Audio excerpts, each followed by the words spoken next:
नमस्कार, जय हिंद, वंदे मातरम। ठीक है, जो भी कैंडिडेट्स इस वीडियो को देख रहे हैं और फिलहाल मुझे सुन रहे हैं, तो चाहे हमारा कोई भाई वीडियो देख रहा है, चाहे मेरी कोई बहन वीडियो देख रही है, तो ध्यान से सुनिए। जो बीएससी का एग्ज़ाम अब आने वाले हैं, 5 से 10 दिन ही बचे हैं और आपको डाउट है, आपको टेंशन है एग्ज़ाम के बीएससी के सेकंड पेपर की, electromagnetic BSc second year physics का जो सेकंड पेपर है, ठीक है, इलेक्ट्रोमैग्नेटिक, उसके मैं कुछ क्वेश्चंस आज लेकर आया हूँ। चाहे वह क्वेश्चन ये एक तो वीडियो में 2-3 क्वेश्चन नहीं कराऊंगा, लॉन्ग वीडियो होगी ये। करीबन इसमें मैं आपके 20-25 क्वेश्चन करा दूंगा। लॉन्ग वीडियो आएंगी, 20-25 क्वेश्चन इस वीडियो में करा दूंगा, 25 क्वेश्चन दूसरी वीडियो लेकर आऊंगा, 50 क्वेश्चन तो शॉर्ट के उसमें करा दूंगा। शॉर्ट के हैं, 2 वीडियो आप देख कर चले जाना, शॉर्ट कंप्लीट हो जाएंगे। इस तरह लॉन्ग की एक वीडियो ले आऊंगा, 1-2 घंटे की लॉन्ग क्वेश्चन उस वीडियो, 3 वीडियो लेकर आऊंगा बस, इलेक्ट्रोमैग्नेटिक की 3 वीडियो, 2 शॉर्ट की और 1 या 2 लॉन्ग की, 3-4 वीडियो। ठीक है, सारी वीडियो मैं नहीं इतनी सारी वीडियो दूंगा, 3-4 वीडियो में कंप्लीट करा दूंगा इलेक्ट्रोमैग्नेटिक। और कब तक, वो भी कल तक ही। सोच रहे होंगे कब कराएंगे, एग्जाम नज़दीक है, तो कल तक करा दूंगा। और इसके बाद आपको वीडियो देखने के बाद इसका नोट्स बना लेना। नोट्स भी मत बनाना, चलिए पीडीएफ मैं टेलीग्राम पर दे दूंगा। टेलीग्राम पर आप पीडीएफ आपको मिल जाएगी और उसके बाद आपको कुछ करके नहीं जाना है, डाउनलोड कर लेना, नोट कर लेना, ठीक है, नोट्स बना लेना। पेपर में सिर्फ इतना पढ़ के जाना, क्वेश्चन बैंक बुक कुछ भी पढ़ने की जरूरत नहीं है, सब कुछ इसमें से आप करके जाएंगे तो मैं आपको विश्वास दिलाता हूँ आप फेल नहीं होंगे। इतना करने से आप फेल नहीं होंगे। डायरेक्ट शुरू करते हैं। ठीक है, आज का क्वेश्चन है विद्युत क्षेत्र की प्रबलता से आप क्या समझते हैं, पर इनमें से आपको एक भी स्किप नहीं करना है, एक भी स्किप नहीं करना है। पहली वीडियो है शॉर्ट की, शॉर्ट्स की, ठीक है। विद्युत क्षेत्र की प्रबलता से आप क्या समझते हैं, चलिए बता देते हैं। विद्युत क्षेत्र की प्रबलता से आप क्या समझते हैं? किसी आवेश अथवा आवेश के निकाय का चारों ओर का वह क्षेत्र, मैंने लिखा हुआ है, निकाय का मतलब होता है बॉडी। किसी आवेश अथवा आवेश के निकाय के चारों ओर का वह परिक्षेत्र जहां पर आवेश की उपस्थिति के प्रभाव का अनुभव करें, उसे विद्युत क्षेत्र किया जाता है। मान लो ये एक बॉडी है, बॉडी मतलब निकाय। हम कोई लोहे की वस्तु मानते हैं, धातु, जिसमें करंट फ्लो होता है, ठीक है, और हमें पता चलता है कि इसमें यहाँ करंट है। आपने कभी देखा हो अर्थिंग, पहले कभी अर्थिंग में जब पानी डालते थे, अर्थ लगाते, अर्थ शायद ही किसी ने गांव में देखा होगा। धरती के अंदर तार, एक वायर, सरिया गाड़ते थे, सरिया के अंदर तार लगाते थे, फिर उसमें पानी डालते थे, तो उसके कुछ एरिया तक जो आपको करंट का फील होता था। तो वह जो चारों ओर का वह क्षेत्र जहाँ तक हमें आवेश की उपस्थिति का प्रभाव का अनुभव हो, वह विद्युत क्षेत्र कहलाता है। वो सारा एरिया, यही नहीं कि यहाँ पर छुएंगे तभी करंट आएगा। अर्थिंग का क्या होता था कि आसपास का जो एरिया है वहाँ तक भी करंट का अनुभव होता था, तो वो विद्युत क्षेत्र है। यानी कि किसी बॉडी, किसी निकाय के चारों ओर का वह क्षेत्र जहाँ तक वो आवेश का अनुभव करे, जहाँ तक वो आवेश का फील करे, वो सारा एरिया जो है विद्युत क्षेत्र कहलाता है। ठीक है, अब इतनी डेफिनेशन आपको करनी है। किसी आवेश के निकाय के चारों ओर का वह परिक्षेत्र जहाँ आवेश के उपस्थिति का प्रभाव का अनुभव किया जाता है, विद्युत क्षेत्र कहलाता है। इतना लेने के बाद, इतना करने के बाद आपको सीधा यहाँ जाना है, ये लिख देना E=F/Q0। इसे लिखने के बाद आपको बताना है फिर E यहाँ पर विद्युत क्षेत्र है, Q यहाँ पर वह आवेश है, ठीक है। और यहाँ पर जो बल है, ये बल F, जिसका विद्युत क्षेत्र का वो अनुभव करता है, वो किस बल से, वो F है, इसे बोलते हैं स्थितिक बल। ये लिख के फिर इनके बारे में आपको लिख देना। स्थितिक बल का अनुभव करता है, Q0 आवेश है, ठीक है, और E विद्युत क्षेत्र है। यहाँ पर इतना करना। उसके बाद है दो आवेशों के बीच नंबर मिलेंगे, ऐसा मत सोचना कि इतना लिखने पर नंबर मिलेंगे, क्या डाउट में मत रहना, अच्छा लिखेंगे तो मिलेगा नंबर। आवेशों के बीच स्थिर विद्युत बल के कूलाम का नियम, कूलाम का नियम 12th का है। किसी निश्चित दूरी से दो आवेशों के बीच लगने वाला आकर्षण व प्रतिकर्षण बलों के आवेश के गुणनफल के अनुक्रमानुपाती बीच की दूरी के वर्ग के अनुक्रमानुपाती होता है। दो आवेश, यहाँ से शुरू करना, दो आवेशों के बीच लगने वाला आकर्षण व प्रतिकर्षण बल उनके परिमाणों के गुणनफल के अनुक्रमानुपाती तथा उनकी बीच की दूरी के वर्ग बीच की दूरी के वर्ग के व्युत्क्रमानुपाती होता है। ये इसे करने के बाद यहाँ पर आपको सीधा फॉर्मूला लिख देना है, F=1/4πε0 Q1 Q2 upon R की क्यूब। इस तरीके से आप लिख सकते हैं, ये वेक्टर रूप है। अब तीसरा नंबर का क्वेश्चन है आपका E माइनस ग्रेडियंट V और माइनस डेल V आपको प्रूव करना। पहले से आप ये फॉर्मूला लिख लीजिएगा, E=1/4πε0 Q/r², और यहाँ पर R। अब जो भी करना है वो R के साथ करेंगे, ठीक है। फॉर्मूला हो गया, R साइड में है। अब यहाँ पर आपको ग्रेडियंट 1/r करेंगे तो डेल 1/r, और इसका अगर हम करते हैं तो ये हो जाएगा -1/r²। इंटीग्रल और डिफरेंशिएशन का जो चैप्टर था उससे है। फिलहाल आपको कुछ नहीं, टाइम ज़्यादा लगाने देते ना, -1/r वहाँ पुट कर देना, ठीक है। अब E 1/4πε0 तो पहले था, ऊपर था ना, देख लीजिए 1/4πε0 Q/r² था।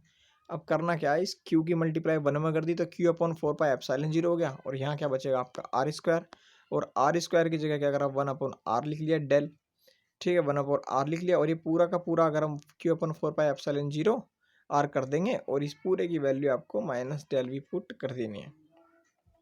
ओके, एग्जाम का टाइम कम है, फिलहाल आप समझ लीजिए। समविभव पृष्ठ किसे कहते हैं, समविभव पृष्ठ किसे कहते हैं। समविभव पृष्ठ किसी पृष्ठ के प्रत्येक बिंदु पर जहां पर विभव समान हो वो समविभव पृष्ठ कहते हैं। किसी पृष्ठ का वह प्रत्येक बिंदु जहां पर विभव समान है समविभव पृष्ठ कहते हैं। ये फॉर्मूला है WB - WA VB - VA WAB upon Q0, और यहाँ पर WAB 0 रख देंगे तो VB VA = VB हो जाएगा। ठीक है, ये हो गया। अब आ जाते हैं विद्युत द्विध्रुव साहब क्या कहलाता है। जब दो बराबर और विपरीत प्रकार के आवेश एक दूसरे से निश्चित दूरी पर स्थित हो उसे विद्युत द्विध्रुव कहते हैं। P = 2QA, ये फॉर्मूला इतना करना। ओके, ये एक डेरिवेशन टाइप में है, आपको ये करना है, देख लीजिएगा 1/4πε0 Q/r³, ठीक है, और यहाँ पर r की जगह पे IX JY और KZ आपको रखना है। फिर ये कर देना आपको कर E डेल गुना E, और यहाँ पर ये फॉर्मूला IJK जो ऊपर था d/dx d/dy d/dz और 1/4πε0 QR/XYZ के फॉर्म में सब में रखना है। तो लास्ट में 1/4πε0 QR² हम बाहर कॉमन ले लेंगे और अंदर आपका XYZ रह जाएगा, और लास्ट में आपको ये 0 जो दिया गया है वो रख देना। दर्शाइए कि विद्युत क्षेत्र संरक्षित होता है। इस प्रकार के क्वेश्चन आते हैं। स्टोक्स की प्रमेय, स्टोक्स की प्रमेय आपको याद करके जानी है, और स्टोक्स की प्रमेय को आपको 0 दिखा देना है, तो विद्युत क्षेत्र संरक्षित आपका होगा। विद्युत विस्थापन का नियम, इस प्रकार के क्वेश्चन मैं लेकर आया हूँ। ये थोड़े से अलग टाइप के क्वेश्चन है जो एग्जाम में डायरेक्ट पूछ लिए जाते हैं। इसके बाद ये जो है विद्युत विस्थापन का नियम है। अब देख लीजिए E0 - E' है, ये E0 की वैल्यू है और ये E' की वैल्यू है यहाँ पर, ठीक है, ये E0 की वैल्यू है, ये E' की वैल्यू है। अब ये ε0 कॉमन था तो नीचे ले लिया, इनका हर जो है कॉमन था और लास्ट में ये आ गया। अब इसकी जो है ε0 की E में मल्टीप्लाई की है तो ये हो जाएगा E ε0 बराबर में आपका sigma minus sigma dash, sigma बाहर ले लेंगे तो नॉर्मली अंदर आपका ε0 E प्लस सिग्मा डैश आ जाएगा। मोस्ट इंपॉर्टेंट क्वेश्चन है, ठीक है, मोस्ट इंपॉर्टेंट क्वेश्चन है। विद्युत क्षेत्र E दिया है आपका 2I + 4J + 7K में रखने पर S = 10J में विद्युत फ्लक्स बाहर नहीं आएगा। विद्युत flux phi E = ES, E दिया है ये, S दिया है ये, ठीक है, जो दिया है 10J, तो आपको I और K से कोई मतलब नहीं है। 4J था और यहाँ भी J दिया है, J.J1 और 10 की 4 में गुना करेंगे 10⁻40 यूनिट। 40 बोलना, बहुत से स्टूडेंट जो है 40 और 14 में डिफरेंस में प्रॉब्लम करते हैं। तो 14 माने 14 और 40 माने 40, तो 40 बोलना। ओके, ए लंबाई की भुजा वाले एक खोखले घन के केंद्र पर एक आवेश Q रखा है। घन के प्रत्येक फलक पर विद्युत फ्लक्स ज्ञात कीजिए। ये क्वेश्चन मैंने आपको दिया था, जो टॉप 20 क्वेश्चन दिए थे उन टॉप 20 क्वेश्चन में अब इन क्वेश्चनों का नंबर है। अब उन टॉप 20 क्वेश्चंस को मैं यहाँ करा रहा हूँ आपको। वीडियो इलेक्ट्रोमैग्नेटिक के स्टूडेंट ने देखी होगी जिसमें लिखा था मैंने टॉप 20 क्वेश्चंस इलेक्ट्रोमैग्नेटिक के। एक तो 40 यूनिट वाला था, दूसरा ये है। गॉस की प्रमेय के अनुसार क्या होता है 1/6 phi E रख देना, ये रखा भी है 1/6 phi E, 1/6 phi E, और phi E का मान क्या होता है 1/6 Q/ε0, ये phi E का मान होता है, बस खत्म। धारा घनत्व से आप क्या समझते हैं, इसकी अविरतता समीकरण देना है, ठीक है। धारा घनत्व का पहले समझ लीजिए। एकांक क्षेत्रफल से अभिलंबित गुजरने वाली धारा को ही धारा घनत्व कहते हैं। एकांक क्षेत्रफल से अभिलंबित गुजरने वाली धारा को धारा घनत्व कहते हैं। इसे कम से कम आपको 5 बार बोलना होगा। प्रति एकांक क्षेत्रफल से अभिलंबित गुजरने वाली धारा को धारा घनत्व कहते हैं। ये सदिश वेक्टर है। प्रति एकांक क्षेत्रफल से अभिलंबित गुजरने वाली धारा को धारा घनत्व कहते हैं, ठीक है। अब अविरतता समीकरण आपको ये लिख देनी है इतना, ठीक है। J + डेल ये रो अपॉन n = आपका 0। स्थायी धारा के लिए ये मान है। ये आपका है आवेश घनत्व, J धारा घनत्व। विद्युत विभवांतर, विभवांतर आपका 11वीं में भी आया था। विभवांतर 12वीं में भी दो बिंदुओं के बीच लगने वाले विभवांतर उस कार्य के बराबर है जो एकांक धनावेश को किसी बिंदु से दूसरे बिंदु तक ले जाने में किया जाता है। यानी कि किसी बिंदु किसी आवेश को एक बिंदु से दूसरे बिंदु तक ले जाने में किए गए कार्य तथा उसके आवेश के मान की निष्पत्ति को विद्युत विभवांतर कहते हैं। V=W/Q0। लोरेंज बल क्या है? लोरेंज बल कोई अलग से कोई बल नहीं है। अगर जहाँ पर विद्युत बल और चुंबकीय बल एक साथ जहाँ लगते हो उसे लोरेंज बल कहते हैं। इस प्रकार लिख देना, इसी प्रकार लिख देना कि लोरेंज बल कोई नया बल नहीं है। लोरेंज बल कोई नया बल नहीं है। जहाँ पर आवेश एक साथ लगते हैं विद्युत और चुंबकीय बल, उन्हें लोरेंज बल कहते हैं। ओके, अब एक गतिमान आवेश पर चुंबकीय बल का वेक्टर रूप आपको लिखना है। तो ये आपको थोड़ा करना पड़ेगा। F(m)=q(V)B, जहाँ पर F(m) चुंबकीय बल है, V वेग है और B चुंबकीय क्षेत्र है। ठीक है, ये लिखने के बाद फॉर्मूला उसके बारे में आपको थोड़ा सा डिफाइन कर देना है। स्किन प्रभाव किसे कहते हैं? स्किन प्रभाव किसे कहते हैं? जब किसी चालक में प्रत्यावर्ती धारा बहती है तो चालक के परिच्छेद में धारा का घनत्व समान नहीं रहता। जब किसी चालक में इंडक्शन में जबकि चालक में प्रत्यावर्ती धारा बहती है तो चालक में धारा का घनत्व समान नहीं रहता, बल्कि केंद्र पर कम और बाहरी भाग में अधिक होता है। मान लो कोई करंट है, यहाँ पर बहते हैं तो सेंटर में करंट कम लग रहा है और बाहर ज़्यादा लग रहा है। ओके, इसे स्किन प्रभाव कहते हैं। ठीक है, मान लेते हैं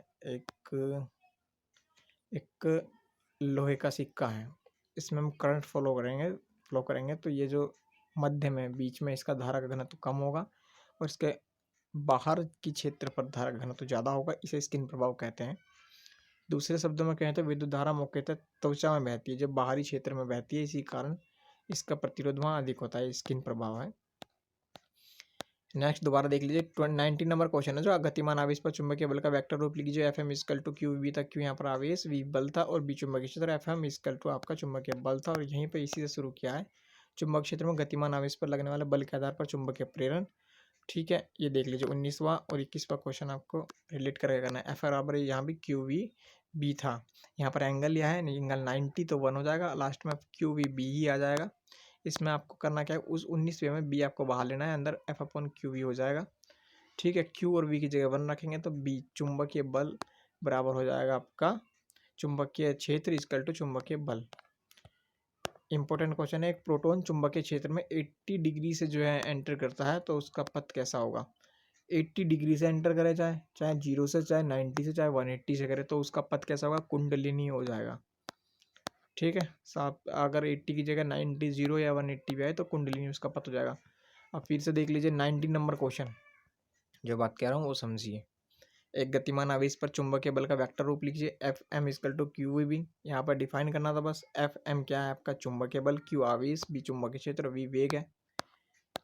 और 21वें में क्या करना? चुंबक क्षेत्र में गतिमान आवेश पर लगने वाले बल के आधार पर चुंबकीय प्रेरण। इसमें QEB लिख के साइन थीटा दे दिया। साइन थीटा इक्वल टू 90 की वैल्यू 1 होती है, साइन 90 की वैल्यू, तो QEB आ गया। इसमें B और F को आपको इक्वल दिखाना है, यानी कि चुंबकीय बल और चुंबकीय क्षेत्र को। इसी प्रकार 23 Q आवेश का एक आवेशित कण है, V वेग से एक समान चुंबकीय क्षेत्र में गति कर रहा है।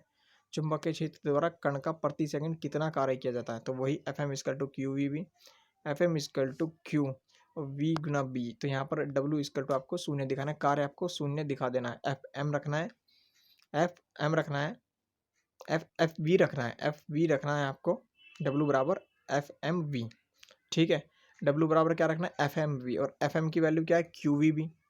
FM की वैल्यू क्या है? QVB। ठीक है, तो Q बाहर ले लीजिए आप और V और B अंदर कर लीजिए और आपको टोटल आपको इनको क्या करना है? 0 दिखाना है। ठीक है, अब कृत कार्य क्या हो जाएगा? आपका शून्य हो जाएगा। एक प्रोटॉन 19वां, 23वां और 21वां से में एक प्रोटॉन चुंबक क्षेत्र में लंबवत प्रवेश करता है तो इसका पथ कैसा होगा? अगर लंबवत प्रवेश करे तो इसका पथ आपका वर्ताकार हो जाएगा। F(m)=QEB sin 90, sin 90 यानी कि 1, तो F(m) बराबर QEB हो जाएगा। F की वैल्यू QEB बराबर F हो जाएगा ना, F बराबर QEB, तो F की जगह हम ये भी रख सकते हैं mv²/r। अब आगे हॉल प्रभाव और हॉल विभवांतर। जब किसी धारावाही चालक के लंबवत चुंबकीय क्षेत्र आरोपित किया जाता है तो चालक के विपरीत पार्श्व बिंदु पर विभवांतर उत्पन्न हो जाता है, जिसे चुंबक क्षेत्र की अनुपस्थिति में जो समान विभव होता है हॉल प्रभाव कहते हैं।